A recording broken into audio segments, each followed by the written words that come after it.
What's up, YouTube? Your boy back once again with another sports topic. And today we're going to talk some football. Houston Texans football. Today we're going to break down and recap the Houston Texans victory over the Miami Dolphins. 5 straight wins.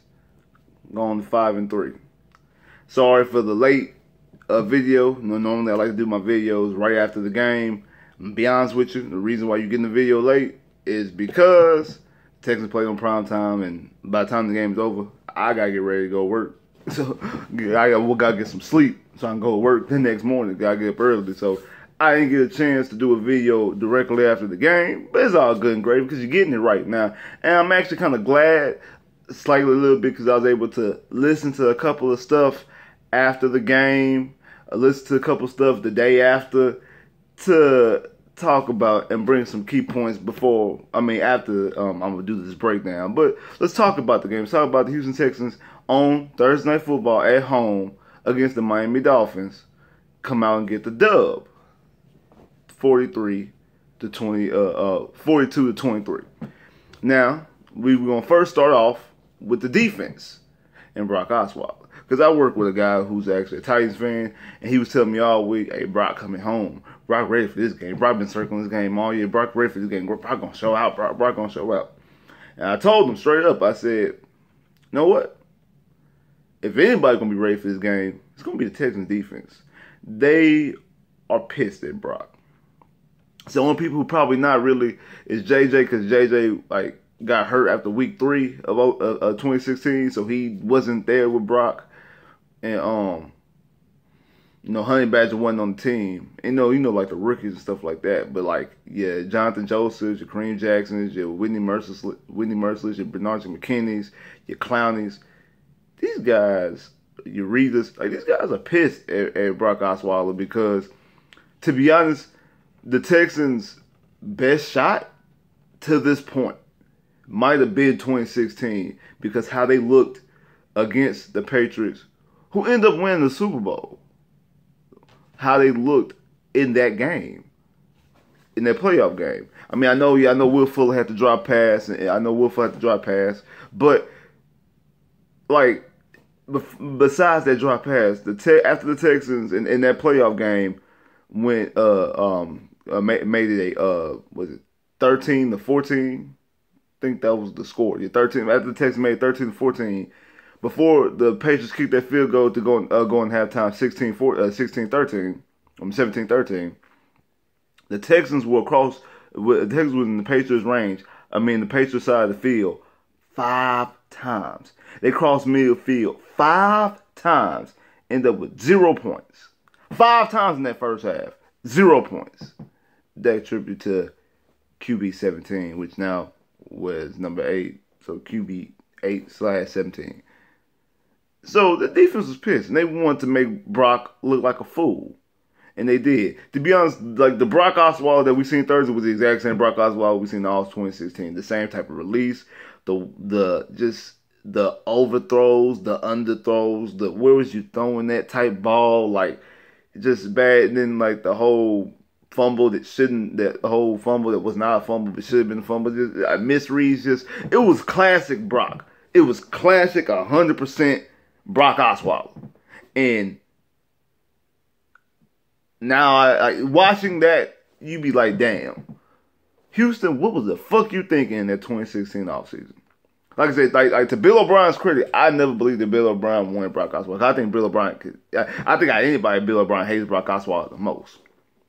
They tried to downplay them arguing behind that Titan game at halftime. They try to downplay that, but we all know the real, that they don't like each other. Him or Brock and Bill O'Brien do not like each other at all. And I think he wanted to make it a point that, hey, we got a real quarterback here. And we do. And he showed up. Let's talk about this offense. Deshaun Watson, 239 yards, 5 touchdowns, no picks, a perfect passer rating of 156. His total QBR, I think, was 98 or 99, one of the two. 20 attempts, 16 completions.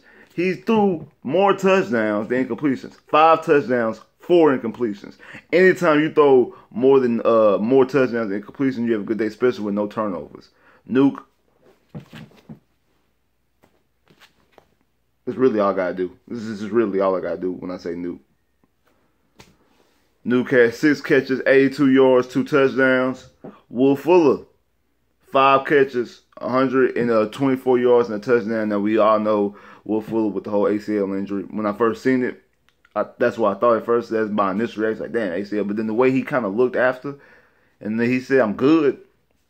So I thought it wasn't something serious. And then when I was hearing ACL, I said, well, maybe it's not ACL tear. Maybe it's like a sprain or a bruise. Might knock him out for a couple weeks.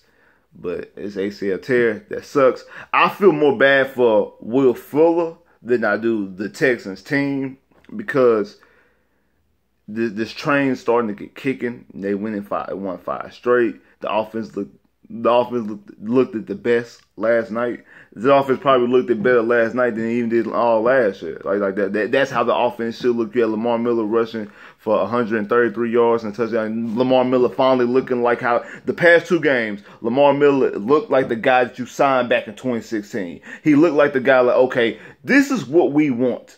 The first time we've had back-to-back rushing games. He's the first running back to get back-to-back rushing games for the Texans since Arian Foster in 2014. It's been 4 years, and it's the first time we've had a rusher with back-to-back rushing games. But we finally, this is what we paid for. Okay, I can see it. I know, y'all know I'm a huge Lamar. I criticize Lamar Miller a lot. If you listen to me on the Sauce, if you listen to me here on my channel, I criticize Lamar Miller a lot. This was the best that we've seen Lamar Miller these past 2 games. I have no issue with Lamar Miller last week. I have no issue with Lamar Miller Thursday against the Dolphins. He looked it damn good. He hit the holes like he was supposed to. Then when he got up, he got the actual burst. He took off. It was good. It was good watching. It's very good. Very good. And you run the ball. You don't have to pass a whole bunch of times. You protect DeSean Watson, the best offensive line. Look, DeSean did not get sacked. I think he got pressured one time. Hurry or pressured one time. That's it. He didn't get touched. The only time he got touched was the time he scrambled. That's the only time he got touched. Was the time that he scrambled. But other than that, he was held up right. He was clean the whole game. And no turnovers. This is what you get. No turnovers. No pressures. This is what you get. And when you run the ball as well as you're able to run it, they have to start like when you run the ball the way that open up the passing lanes, and the pass rushers can't go after the quarterback now, because they go after the quarterback, they're gonna open up run lanes. That's what I say about JJ, because JJ freelances so much. That's why he can give up gaps and runs. It happened Thursday. He was rushing trying to get Osweiler, and he let I forgot what their running back name is for Miami. No, it's not Ward. The guy who got the touchdown. Drake. That's it. Drake was, I think it was on the touch. It might have been on the touchdown. It might have been on the touchdown that Drake had.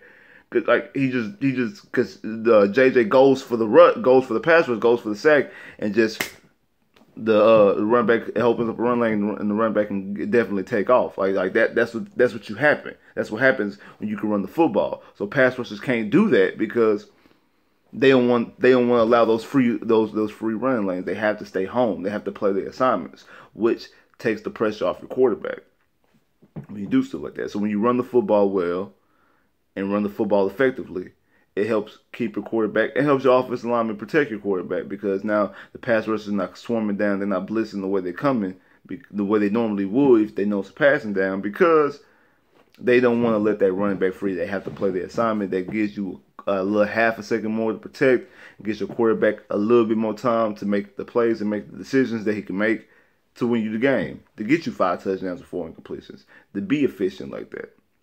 And that's what you see. And now you're seeing DeSean Watson. Now you're seeing DeSean Watson of last year, which, like I said, I think DeSean Watson has been playing better than he was last year, dealing with all we had to deal with, the bad offensive line, the people all in his face the whole time, the injuries. He's dealing with more, and he just wasn't putting up the splash page that you seen last night. I know people were talking about this is the worst 4-game winning streak, worst 5-game winning streak, all the type of stuff that people have been saying, or national media been saying. That's cool because even though the wins, especially the first 3, were kind of rocky, and even against Jacksonville, I was saying, I'm like, we have yet to see this offense play at full capacity. You seen that Thursday, and you seen what happened when this offense plays at full capacity. Now, I know the injury to Fuller is a blow. The reason why it's a blow because it takes away the deep threat, and it takes away what you can do with Hopkins. Because one of the reasons why people don't consider Hop as the number 1 receiver. Now, I think Hop is the best receiver. I have had my criticism of Hop early in his career. And the reason why is because since he was the only real threat at receiver, everybody could barrel down on Hop, target Hop, and let everybody else roam free. So you couldn't do that with Will Fuller because Will Fuller's speed, if everybody covers Hop, Will Fuller's wide open in the end zone for a touchdown all game long. So they had to start taking coverages over there. They had to start respecting Will Fuller. And when you start respecting Will Fuller, you free up Hop. And now when Hop is one-on-one, now you can see the splashes that Hop has. Now also, Hop has done a great job as maturing and growing as a football player and adding other things to his repertoire. It's like when you play in the game and after every win, you get little points, and you can add points to add on Madden. You can add points to for elusiveness. You can add points for speed. You can add points to catching. Like as you grow as a player, that's the exact same thing. Hop is growing as an NFL player. He's adding things to his repertoire. The spin move he was doing against Dallas. The shake and bake that he did Thursday night against the Dolphins. Like, you start to see other things add to his repertoire, to his game, to make him that type of receiver, to make him more of an elite receiver. But also, he's freed up some because of the threat to Will Fuller. Now that Will Fuller's gone, the defense can barrel down more on Hopkins more, and now you get more like the possessions that he had when he would just have the catch for 15 yards, and that was it. He wasn't making moves after the catch. He wasn't wide open, or he wasn't make a catch, make a guy miss. He could take off and get an additional 10 to 15 yards after the catch. Early on in his career, the Brock Osweiler year, the Brian Hoyer year, the Ryan Fitzpatrick year, Matt Schaub's year. Like the other guys, because he didn't have a Will Fuller or in Brock Osweiler case, didn't have the respect that Will Fuller had. He would just make a catch for 10 yards, and that was it.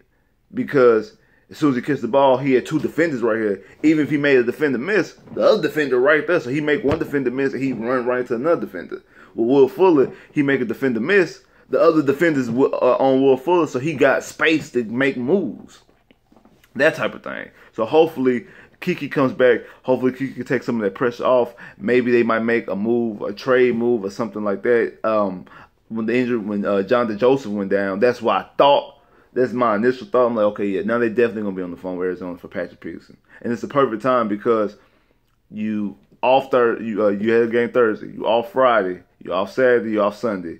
You make the move, you can bring the guy in the facility. By Monday, he has a full 7 days or 5 days, full 7 to 6 days to get ready for Denver. If you bring him in between Sunday and Monday, he has perfect time to get Appleman into the defense.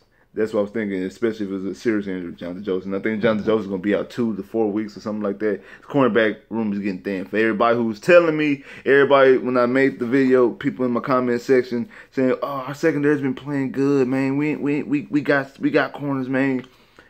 Like I told y'all before the season started, do not let these cornerbacks fool you this season. We don't play anybody that's a legitimate threat offensively in the passing game that have both the combination of quarterback and receivers. We don't play an elite passing game, none this year. We have Odell Beckham against the Giants. We have Carson Wentz with the Eagles. That's pretty much it. Because Andrew Luck doesn't have, I don't think Andrew Luck is 14 Andrew Luck. Andrew Luck don't have no receivers. Blake Bortles is Blake Bortles. Mariota, Titans have their qualms about Mariota. Titans have their qualms about Corey Davis. So when you're talking about your division, then you got what? You got Alex Smith. You got Brock Osweiler you just faced. You got Case Keenum. You got a rookie in Sam Darnold. You got a rookie in Baker Mayfield. Like, you don't face these elite passing attacks or these elite receivers. Ain't no Patrick Mahomes in that Kansas City offense on the schedule. Ain't no Rams in the best shirt in the grass offense. Ain't no Chargers and Phillip Rivers in his offense. Ain't no Pittsburgh Steelers offense. You luckily you played Tom Brady when Damian Dolan in Miami and Julian Edelman was injured. Was suspended before they got flashed. You didn't have to. You don't have to play no elite passing attacks. So your secondary can get by through the season.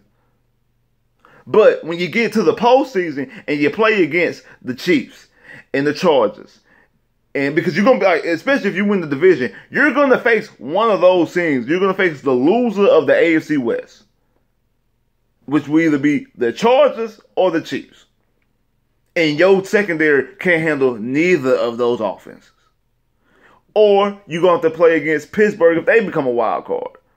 Antonio Brown, Juju Smith-Juice, But these corners? No, boss. It ain't happening. So you do need, the safeties are straight. Kareem is playing the best football he's ever played at safety. He's playing at a Pro Bowl level. Honey Badger is worth the money off a leadership standpoint. Every time I hear his pregame, I'm ready to go play. Like from a leadership standpoint, from a holding the people accountable standpoint, he's holding players accountable, and he's making plays. He's not making pick sixes, but he's making plays. He's around the ball. He's always aggressive. You've seen the maturity that you have in Justin Reed. Justin Reed looks like a mature player. Justin Reed's a third-round pick and looking like a number one pick. He's looking like a first-round pick. That's contribute to you got Kareem Jackson and you got Honey Badger both back there holding this dude accountable.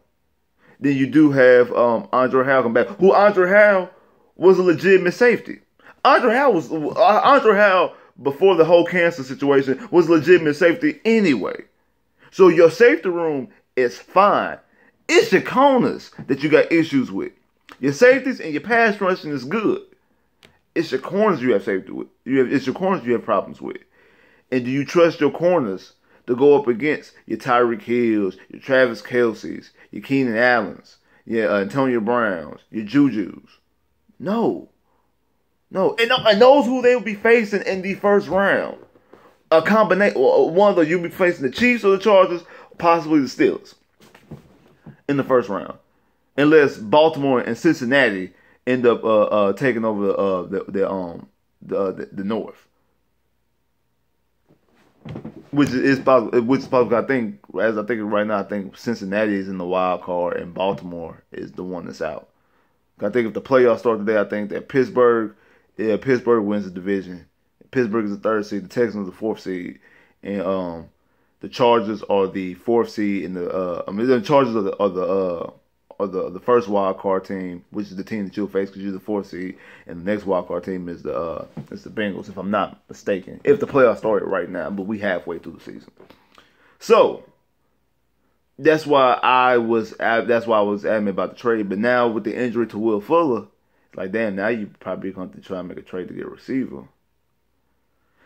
I hear talks about Dez. Hey, I know how I felt about Dez coming in during the offseason. But Dez is not a fit right now.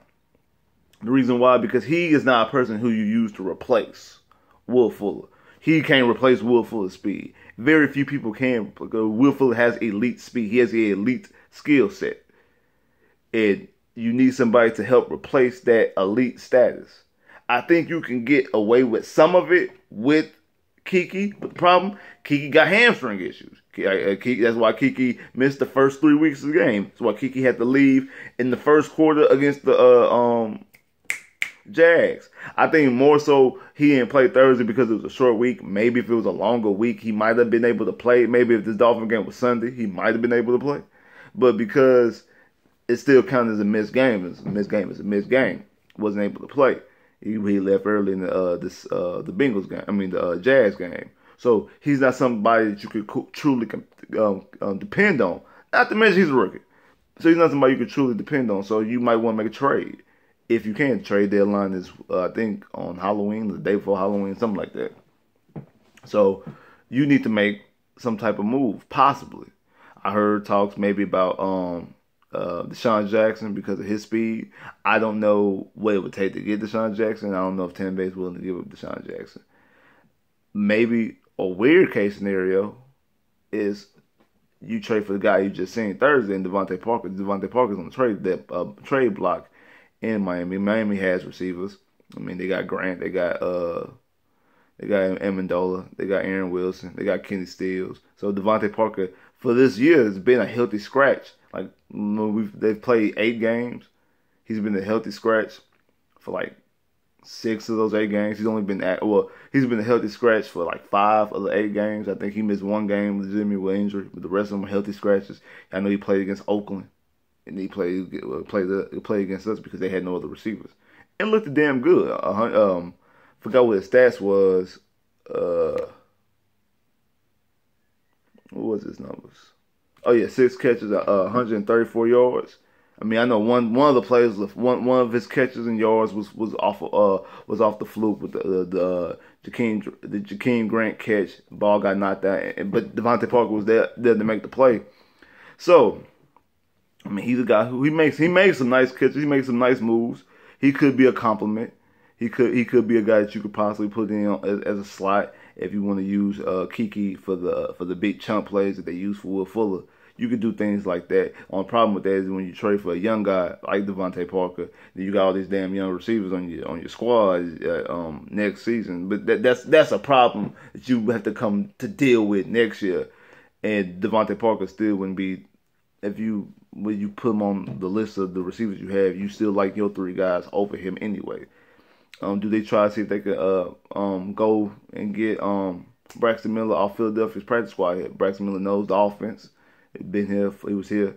He knows the offense. But Braxton Miller, like, to be honest, Braxton Miller never really impressed me when he was here. Like, never. Like I said, I was impressed more by Kiki in the past, in Kiki's first 2 games. The game against the game against the Colts, and then also the game against the Cowboys. I was more impressed by those 2 games than Braxton Miller's 2 years, more than Jalen Strong's 2 years. That's just me. I could be completely wrong, but that's just me. Like I was more impressed by that than those 2 years by Kiki. That's why I think you have your slot. I think you have your number 2. You have your perfect number 2. The injury, yeah, it sucks. I feel bad for him because he's not going to be able to enjoy playing with these guys and get to the postseason and things of that nature, which I do think Texas will do because they've won 5 straight. I think that Will Fuller is going to come back because the way he got up and the way he reacted, I pay attention to people's body language. And it's the same thing I felt about DeSean when I seen when DeSean got hurt last year and the way he walked around. I'm like, hey, this dude, he gonna be fine. He gonna be fine. Yeah, he had to knock off a couple of rusts, and I think that was more so because of the preseason. But you see, DeSean, you seen it. Yeah, you seen it. If you had any issues, you seen it Thursday. With a guy with a punctured lung can't fly because of the fear of his lung and collapse. You seen what happened when you protect him, and he got that rust knocked off. You seen the DeSean that you've been looking for. You seen him right there. I think the same thing with Will Fuller. So don't let Will Fuller. Actually, Will Fuller ACL injury is a week and a half early than the one that DeSean had. So, Bill O'Brien, if you're still here, don't let your mistake that you did with DeSean happen with Will Fuller. Let Will Fuller play in the preseason. Let him get his legs up under him, because I think it's probably more likely a clean straight tear, only ACL, no MCL damage, no ligament damage, no backup tissue damage or whatever the case may be, no nerve issues, anything like that, no PCL or LCL strings. I think it's just straight ACL, straight tear. They get that healed up, because like the way he walked around and the way he's looking, the way he's been reacting. He seems in good spirits, which means I think it's not that devastating. I think it's only devastating because it takes him out for the rest of the year. But I don't think it's a devastating injury that's going to hurt his career or knock speed off him, I think he's still going to be that same deep threat. So if anybody has worries about that, don't be worried. But what I was saying about the national media, one of the reasons why I'm actually kind of glad I waited on my review, because as I sit back and listen to a couple people talk, like Nick Wright, and I actually like Nick Wright, I actually defend Wright, but for a person who used to cover the Texans when he was on 610, he disappointed me. And I give other people passes for not knowing things about the team, but when you cover a team, it's things that you should know.